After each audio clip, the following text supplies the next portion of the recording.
महर्षि वाल्मीकि कहते हैं तस्य चैवं प्रभावस्य धर्मज्ञस्य महात्मनः सुतार्थम तप्यमानस्य नासीद वंशकरः सुतः। महाराज श्री दशरथ के पास सब कुछ था, महान प्रभाव था। हाँ, यदि अभाव था तो सिर्फ एक चीज का, क्या का नासीद वंशकरः सुतः, कोई वंशकर सुत नहीं था, कोई वंश को आगे बढ़ाने वाला बेटा नहीं था। देखिए, पुत्र भी तीन प्रकार के होते हैं, नादपुत्र, भावपुत्र और औरस पुत्र। नादपुत्र उसे कहते हैं जिसे आप कोई विद्याध्ययन करा दें। जो शिष्य होता है वह गुरु का नादपुत्र होता है। और भावपुत्र उसे कहते हैं जो लोग किसी को गोद ले लें, वह भावपुत्र होता है। लेकिन वंशकर सुत कौन होता है? का वंशकर वह होता है जो औरस पुत्र होता है। तो नादपुत्र भी थे, भावपुत्र भी थे, लेकिन औरस पुत्र नहीं था। वंशकर सुत कहने का मतलब यही है। महाराज दशरथ ने भी कई विवाह किए लेकिन पुत्र की प्राप्ति नहीं हुई। महाराज दशरथ की तीन पटरानियां थी, महारानी कौशल्या, महारानी कैकेयी और महारानी सुमित्रा। और 350 और रानियां थीं श्रीमद् वाल्मीकि रामायण के अनुसार, लेकिन कोई संतान नहीं हुई। और गोस्वामी तुलसीदास जी के अनुसार 3 पटरानियों के अलावा 700 और रानियां थीं। पालागिनी दुल्हिनी सिखावत सवति 700 माता।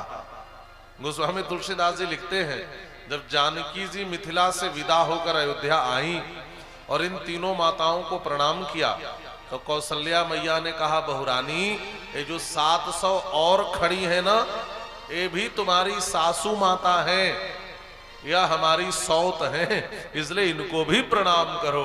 पालागिनी दुल्हिनी सिखावती सवती 700 माता, ऐसा गोस्वामी जी लिख रहे हैं। तो महाराज श्री दशरथ ने इतने विवाह किए, उसके बाद भी कोई संतान नहीं हुई। एक बात और आपको बता दूं, उस समय सत्ता के 2 केंद्र थे। एक केंद्र अयोध्या थी और दूसरी थी लंका। अयोध्या के सिंहासन पर महाराज दशरथ बैठते थे और लंका के सिंहासन पर महाराज दशमुख बैठता था।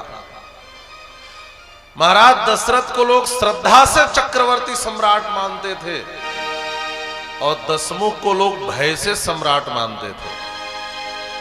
उस समय भी दोहरा शासन था। एक बात और है, दोनों बहुविवाहवादी थे, दोनों ने बहुत से विवाह किए। महाराज दशरथ ने भी 3 रानियों के अलावा 350 और विवाह किए। और रावण के 1000 पत्नी का वर्णन तो वाल्मीकि रामायण में ही आता है। धान्य मालिनी, मंदोदरी, ये रावण की पट्ट महिषियां हैं। तो दोनों बहुविवाहवादी थे, लेकिन विवाह का उद्देश्य दोनों का अलग था। जहां महाराज दशरथ के विवाह का उद्देश्य एक योग्य उत्तराधिकारी पाना था, वहीं रावण के विवाह का उद्देश्य मात्र भोग था। एक बात कहूं, ये दोनों राजा हैं, दोनों के नाम में 10 की संख्या है, 10 मुख और 10 रथ।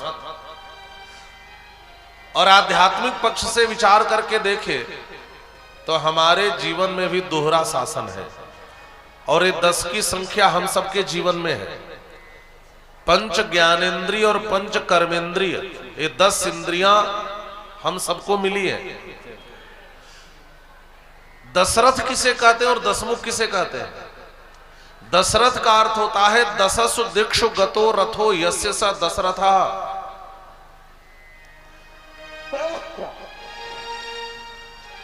दशों दिशाओं में जिसके रथ की गति आबाद हो उसको दशरथ कहते हैं।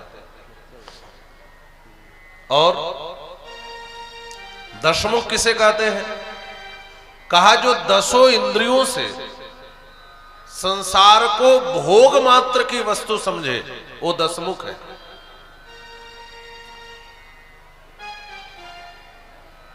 महाराज दशरथ के हृदय में भगवान की भक्ति है। हृदय भगत मति सारंग पानी, जैसा आपने अभी सुना। जिसकी 10 इंद्रियां रथ की तरह ईश्वर की ओर बढ़े वह दशरथ, और जिसकी 10 इंद्रियां संसार को भोग की वस्तु समझे वह दशमुख। यदि हमारा जीवन दशरथ की तरह होगा तो हमारे घर में पुत्र के रूप में राम प्रकट होंगे, और यदि हमारा जीवन दशमुख की तरह होगा तो हमारे घर पुत्र के रूप में काम पैदा होगा। भोगवादियों को तो काम ही मिलता है और वेदवादियों को राम मिलते हैं महाराज।